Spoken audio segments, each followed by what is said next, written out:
Good morning and welcome to a stream on behalf of the ACT Chess Association covering their online events, which are surprisingly still being held here in Canberra, Australia on lichess.org. My name is Sean Press. I run these events on behalf of the ACT Chess Association and then produce these streams the day after, where I normally summarise a game or a couple of games from each round.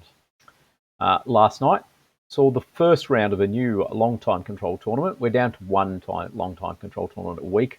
Our blitz and rapid events have now stopped because most of Canberra has gone back to face-to-face activities, including the 2021 Vikings Weekender, which is coming up next weekend.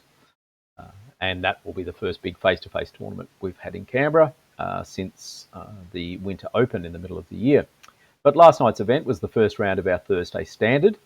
A smaller field this time, 10 players for the first round. We normally get about 20 to 25 players in each of these events. But having said that, often in any particular round, we only have 8 to 10 games because people take buys and don't turn up. So last night, 10 players turned up, ready to go. And the game I'm choosing, because first round games can be a bit tricky because they tend to be one-sided. But the first game I'm choosing was between Dev Rashura and Clyde Robbins, and it was also the first game to finish. It's a very quick game. It's about 13 moves long, but it's all tactics, tactics, tactics. I'm just going to go through the tactics of this game. There's no great strategic understanding here, but there are some tactical ideas that turn up a lot. And one of the reasons I chose this game is because the tactical ideas that turn up in this game were tactical ideas that I dealt with when I first started playing chess almost 40 years ago. So they're pretty timeless and they're really important to know if you're new to chess. So let's start with e4, d5. So we've got the center game, which normally after queen takes, black will take here, and then there's a bit of chasey with the queen. Okay, that's one way of playing it. The other way of playing it is after e takes d5 is to play a move like knight f6, again with the idea of, in this case, taking back with the knight. And if white wants to be quite stubborn and try and hang on to the pawn with moves like this, then there are a few different responses that black can play to justify it. Weirdly enough, black played an immediate c6 going for a gambit line of pawn takes pawn, knight takes c6. I don't think this is particularly good. All you get for giving up your pawn is you're one move ahead in development, and suddenly you've brought out a piece before white, and that's it. And I don't think that's enough to justify the gambit.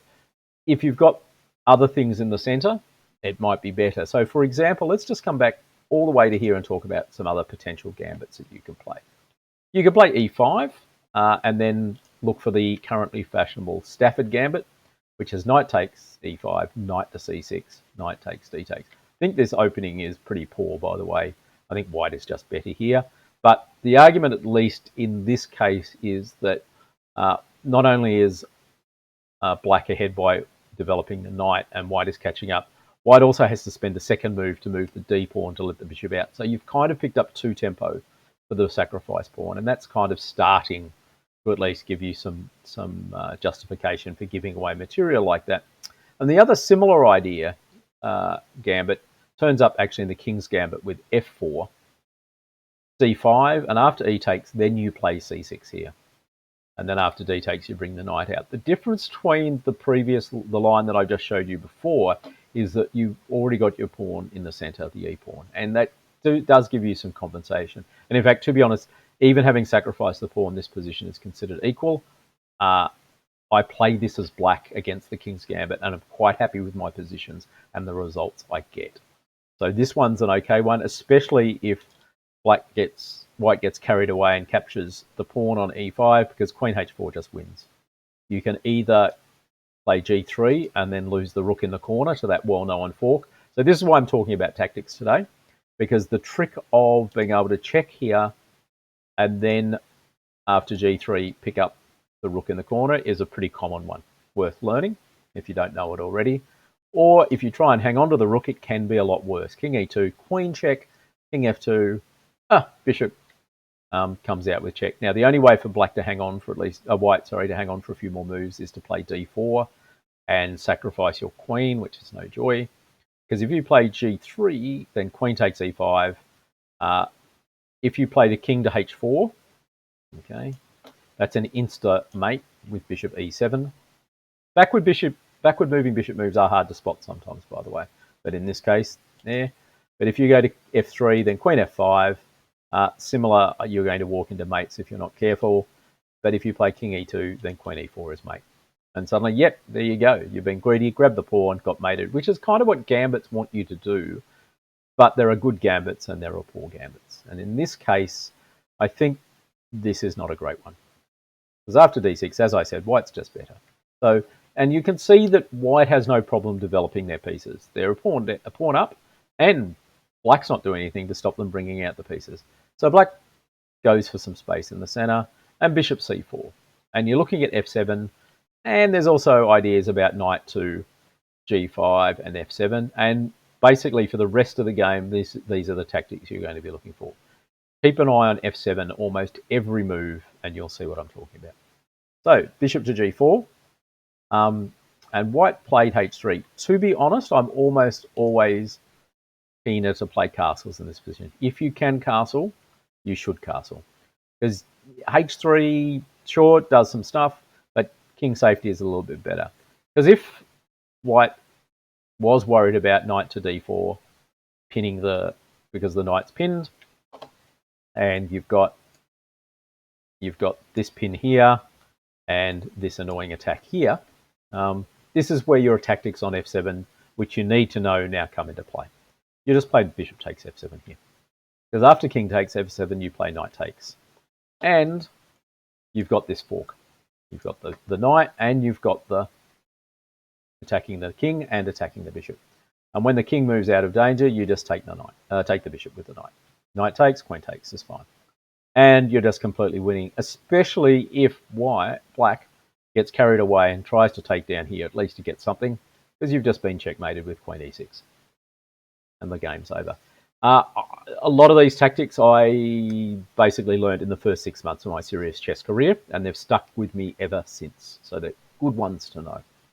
So, bishop g4, h3. That's not bad. Bishop h5, g4. And for some reason, black had a bit of a brain explosion here and sacked on g4. There might have been some justification for this sacrifice when white had castled, ripping open the king's side, but even then, it doesn't work. Much, much more sensible was just to play bishop g6. And white has a number of choices here. Castling is obvious, but a lot of people are afraid to castle once they push the pawns in front of the king. Quite rightly so, because there are some weak squares on h2 and g3. But even in this position, it wasn't so bad. You're up a pawn. You probably can hang on. Another choice is to play queen e2 here, threatening just to take the e-pawn. Because after something like bishop takes c2, double question mark, amazingly d3 traps the bishop. Bishop's got no safe squares to move to now, and you'll just capture the bishop next move, and you'll be a piece ahead.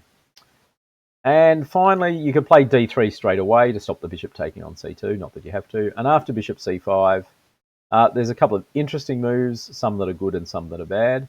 You could play queen e2 again, and I'll just show you what goes wrong after castles if you get greedy and take the pawn. I'm not saying this in any way, shape or form is a good move for white. In fact, it's a terrible move for white, because after knight takes, queen takes, rook pins the queen against the king. And this is also, I'm showing you this to point out that castles. Black castled, white didn't, white loses the queen into tactics. So get your king off the e-file is normally a good idea. Instead of bishop queen e2 here, bishop g5, pin and win. And after we castle, you could play queen d2. And the idea here is you want to castle queen side. You push the pawns on the king side, and you want to get your king to the other side of the board and then keep attacking on the king side. Not a bad idea. After knight takes, pawn takes, knight here, rook e8, and we can castle. But that has actually taken a bit of time. White's still ahead of pawn, and has a slight advantage, but black's managed to make sure that there's not too much drama in this position by developing their pieces. And play down the e-file might end up working in black's favour. All those choices were better than knight takes g4, because after h takes g4, bishop takes g4, white is winning. Or so you would think, because immediately in this position, white played a bad move. I'll save that one up for now. Queen e2 is probably the right move in this position. You're not quite threatening to take the pawn yet because of the pin, but it does defend against little tricks like this. If you're playing knight d4, then queen takes e5 check is fine. Because you've broken the pin, you're threatening just to take on d4. If black gets out of check with something like bishop e7, you just take the knight. If black blocks the check by moving the knight back to e6, you can just move your own knight out of danger as well. And you're still a piece ahead. So queen e2 was probably the right move here. Black could try for the I'm going to start piling up here with queen f6 move, which did turn up later in the game. But after bishop d5, knight d4, again with that idea of ganging up on the pinned knight on f3, you still get this check. And then you're safe. The queens will come off and your knight will be safe. Instead, white played d3, and this turned out to be a blunder because the bishop now can't come back and block on e2. And if black had found queen f6, suddenly white's in a bit of trouble because we've got two pieces attacking the knight and only one piece defending. And basically, you're going to capture it. You could try play something like bishop g5 here, but that doesn't work because I just take with my queen. And I've won back my piece and I'm a pawn ahead. You could try knight d5 again to torment the queen, with the idea being that after queen takes, bishop takes, you're threatening knight c7 check. But unfortunately, after the capture on f3, your rook on h1 is also under attack. And if you go, I'm moving my rook to safety, then the bishop can just chomp the knight. And after bishop takes d5, count the material and you'll realize black is a pawn ahead. So, queen f6 was the right move in this position. Unfortunately, black played it the wrong way round. Black thought, oh, I'm going to start with the small pieces. Knight to d4, and this is where white's tactics kicked in. So you've got to be alert for this, but the signal here is if this bishop is sitting out here on its own unprotected, and you've got a knight on f3 and you've got a bishop on this diagonal, bishop takes f7 is going to be painful in a lot of situations. In this case, bishop takes f7. If the king takes, we just play knight here. And we're forking, again, these two pieces. Even if that bishop was defended once, you still get away with this in this position because the queen is also ganged up on it. King goes back, and then I just take on g4. And again, if you take on here, thinking, hey, this is cool, you can get away with king here or d1 because there's the threat of taking the knight. And if the knight tries to do, we revisit our old friend, the checkmate on e6. So that doesn't work. So black tried to play king e7 instead, and then white followed up very cleverly with bishop g5 check. And it's attacking the king. It means that the king has to move, and then you potentially, after something like king takes f7, you're going to get the fork on e5. Or if the king goes to d7, taking the queen is good. Taking here is even better because then you take the queen later.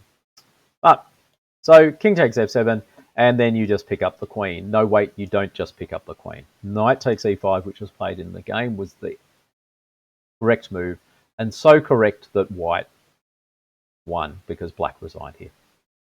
So why don't you just take the queen? Why don't you get carried away and get excited and take the queen? Because if you take the queen here, you run into this. Knight takes f3, and it's a check. And when the king moves to f1 to get out of danger, knight h2 is a discovered attack. The knight is attacking the king, and the bishop is attacking the queen.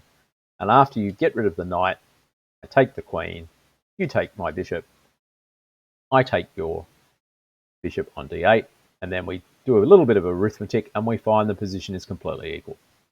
Suddenly, both sides have 5 pawns, both sides have 2 rooks, and black has a bishop, and white has a knight, and that's it. And so you've thrown away your advantage. Fortunately for white, they found knight takes e5 here, and then you've just got a couple of absolutely wonderful choices between taking the queen next move, because knight f3 just is met by the knight retreating and taking the piece, picking up the bishop on g4 in some lines as well, but pretty much everything's just gone wrong for black in this case. And that was a nice win for white, basically because white knew the tactics that they needed to know in that position. Sure, they were helped by a move like knight takes g4, but even in positions prior to that, the old bishop takes f7 idea and then picking up the knight, picking up the bishop over here on g4 is a quite common tactic that does turn up in e4, e5 openings when you're playing Italian type systems as well. So a good win for white there, off to a solid start in the tournament. For those that are interested in playing in these events, it's open to ACT players or ACT connected players. It's on lochess.org. You've just got to find the ACTCA Fast Chess Club. Need to apply to join, and you need to tell me your real name, because everyone basically plays and much more happy when they know who their real opponents are. My name is Sean Press. I organise these events on behalf of the ACT Chess Association. So thanks for tuning in, and I'll probably be back next Friday with a summary of round 2 of this event.